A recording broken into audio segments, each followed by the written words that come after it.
contribution to our way of life can never be measured in bushels and bales alone. Well, I've farmed all my life. In the patchwork of small farm towns along the Great Plains, it is the best of America. The spirit of service and sacrifice takes root, faster and deeper than the crops in the field. Well, I tried to join the Marines when I was 13, but it didn't work.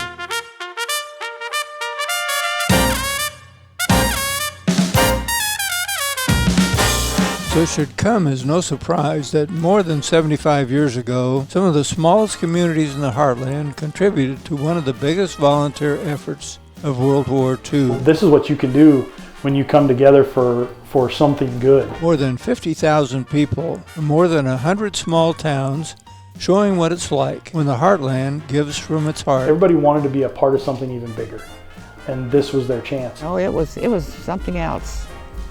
It was really something else. Our seed of generosity bloomed into a history-making endeavor. We were just as excited to see them as they were to see us. Meet the young ladies whose hospitality inspired soldiers on the battlefields of Europe and greeted wounded warriors headed home from the Pacific. When they left here, they knew why they were fighting the war. They knew that they were fighting for those ladies. And we'll take you inside the abandoned bunkers that helped win the battle. This is the inside of one of the 1,900 vaults out here that was used during World War II. While their children were off at war, Midwest moms and dads were hard at work here, doing their part to win the war on the home front, and sometimes risking their own lives. There were 8 people killed in the explosion and 89 were hospitalized. Right now, we're taking you to the Great Plains of western Nebraska. It's the spirit of the Heartland. It really is. To a place where today, just like 75 years ago, the hardworking people bristle at a title they have earned. They're the heroes of the Heartland.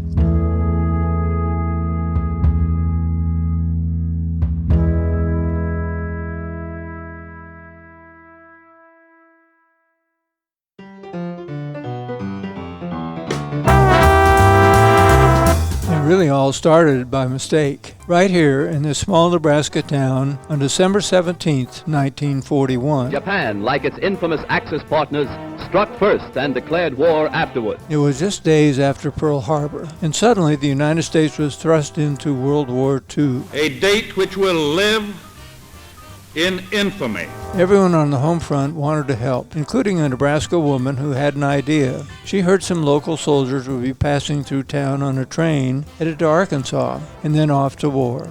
So she spread the word, and it kept spreading to about 500 people. And they met down there because they thought that their local National Guard unit was coming through, and they had their Christmas goods for them. Just one problem. The soldiers on the train were the wrong soldiers. It was a different unit from a different state, but the locals said, "What's the difference?" and gave them the food and gifts as they rolled through town. And that's what gave Ray Wilson the idea to found the Canteen, to start it, because she saw how happy these soldiers were that weren't even from here.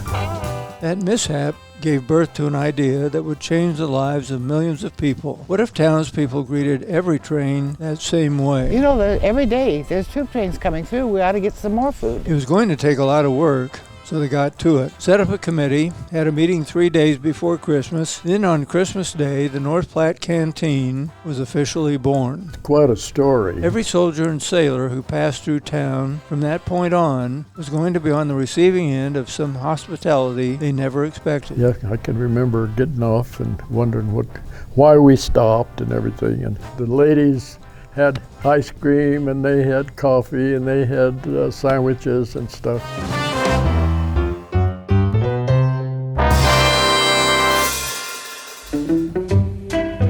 Milo Shavlik was one of millions of young enlisted men who couldn't stop talking about that train stop in Nebraska. They expected it to be boring, but it was anything but. They got inside the building, and they would have been greeted with ladies with ham salad sandwiches, egg salad sandwiches, ground beef sandwiches. They would have been given pints of milk, real milk, not powdered milk like they'd been being given. Cake, if it was their birthday, you got a birthday cake, a whole birthday cake, not just a slice. and you got candy bars, cigarettes. By the time you left, you had a pile of things to go with you on the trip the rest of the way. Pretty soon the canteen grew bigger than they ever expected. The ladies were greeting every single train that passed through town, trying to cheer up those boys headed off to war. It didn't matter what race you were, it didn't matter what rank you were, it was wherever you got in line when you came in that door and they served you. My mother was very connected with the canteen. She was in charge of the canteen on Saturdays. Rosetta Farley volunteered at the canteen as a 12-year-old. But all I could do was wash dishes in the kitchen because I wasn't allowed to be out amongst them all.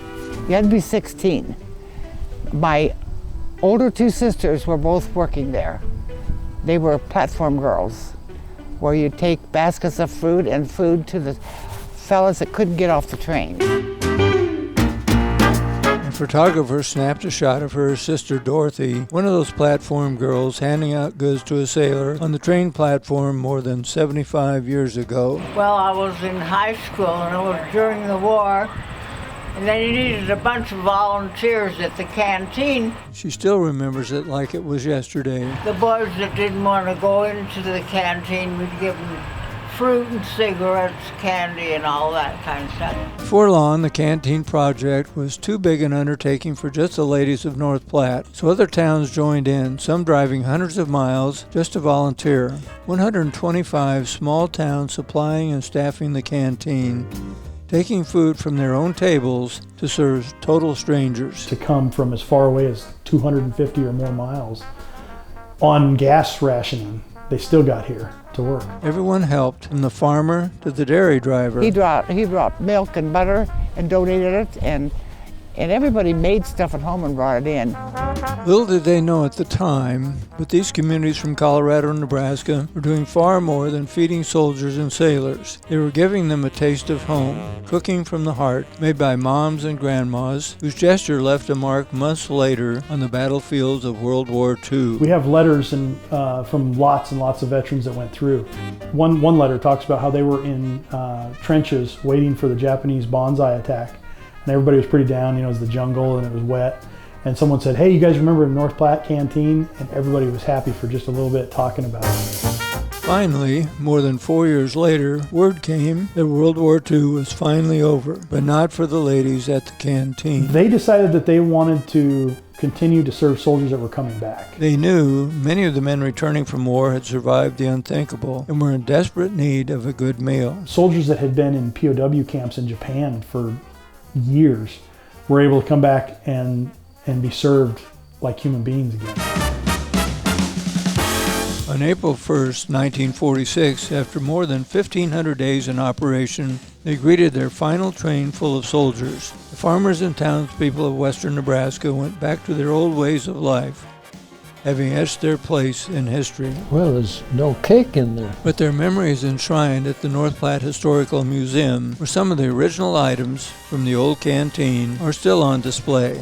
That old stove is in pretty good shape. Their goal here is to preserve this amazing story. Because people need to know this is what you can do when you come together for something good. A story that's forever preserved just a few miles away. At the North Platte Veterans Memorial, you'll find a monument to that moment in time where men, and especially women, from some of the smallest rural towns joined forces to serve 6 million service members over 5 years, helping win a war armed with a little more than food and friendship.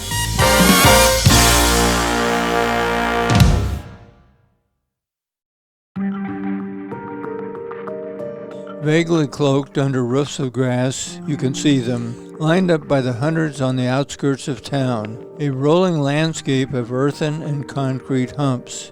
Igloos, some called them. An oddity today, but a necessity more than 75 years ago. This place was designed probably to hold 250,000 to 500,000 pounds of explosives. Historian and Marine Corps veteran Walter Miller has spent years studying the Naval Ammunition Depot in Hastings. I was fascinated by this construction project. Over 2,000 buildings, and they put them up in almost 1 year's time. Hard to believe, but yes, one of the Navy's most important landmarks during World War II was smack dab in the middle of the Heartland. 5,000 construction workers were building 8 of these a day. Desperately trying to win a war in two different parts of the world, U.S. military needed ammo. So they picked Hastings, Nebraska for its location, cheap utilities, stable workforce, and an abundant underground water supply. And in July 1942, they began a $45 million construction project to start making explosives. There were hundreds of women, and there were sewing machines, and they were making powder bags out of pure silk that looked like potato sack burlap. Bombs, torpedoes, small caliber ammo, projectiles for big Navy ships. It was all made right here. Well, I was making 40 millimeter and big 5-inch and 20 millimeters and rockets and all that. Just ask one of their youngest employees. Ken Hegwood got a job at the depot at age 14. They didn't have child labor then. There's some even working out over 10 years old. It was his duty to stencil signs on the walls of the buildings like this, one of 10,000 people helping in the fight from right here in the Heartland. And the Navy ammunition depot out here was the largest in the world at one time. They made over, I think, 60% of the ammo.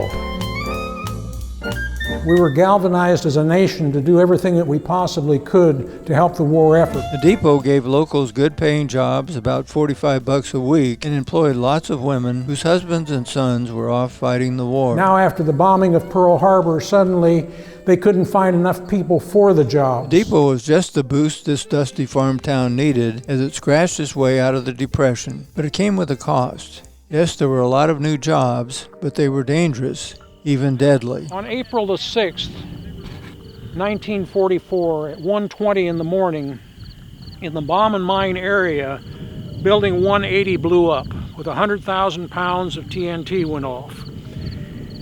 There were 8 people killed in the explosion and 89 were hospitalized. This monument marker is to 5 of those 8 people that were completely vaporized. They could not find enough of the body parts to even identify these people. 5 months later, 9 others were killed and 53 injured in a blast that could be felt across the entire state. My dad, he was working in inner storage. He threw him across the building about 30 yards and he hit the wall. And even though the locals wanted to help win the war, many area families lost everything doing it. The federal government came in and took over family farms through eminent domain. Farmers were forced to take a pittance for their land and forced to leave fast. So there were 232 farm families that lost their farms out here. They received registered letters in the mail and had anywhere from 2 weeks to 6 months to leave. They got an average price of $58 an acre, and some of this land had been in these families for several generations from homesteading on. None of them, not a single one of the farm families got their land back.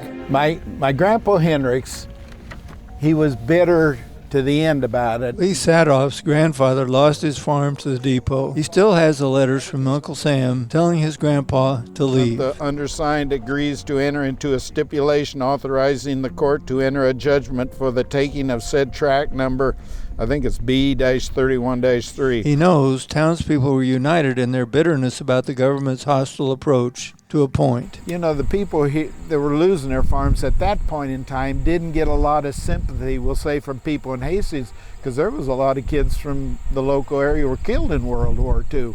And so, you know, they probably said, well, what's so bad about losing your farm? We lost our son. To this day, the no trespassing signs remain on his family old farm. In this day, bitter feelings linger in this area about the ammunition plant and the force by which it was constructed. And since 1945, at the end of World War II, Nebraska Hastings community has not grown by one person.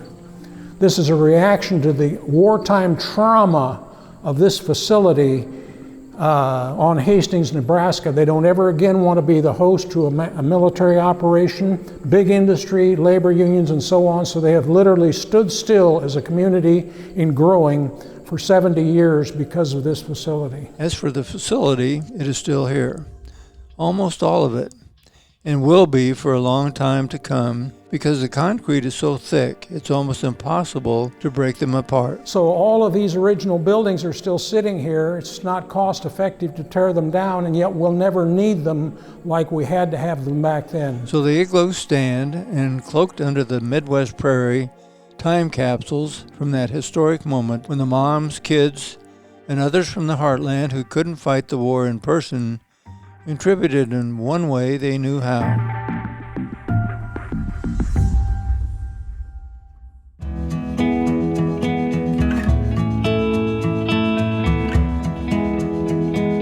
It is clear Nebraska may have been a world away from the fighting in World War II, but the Great Plains had a great role in winning it. In small towns and farm fields back home, moms and dads, brothers and sisters were hard at work volunteering, sending off our soldiers in the best way they knew how, or raising crops and livestock to help feed our troops and our allies, and working in factories supplying the very material needed to win the war.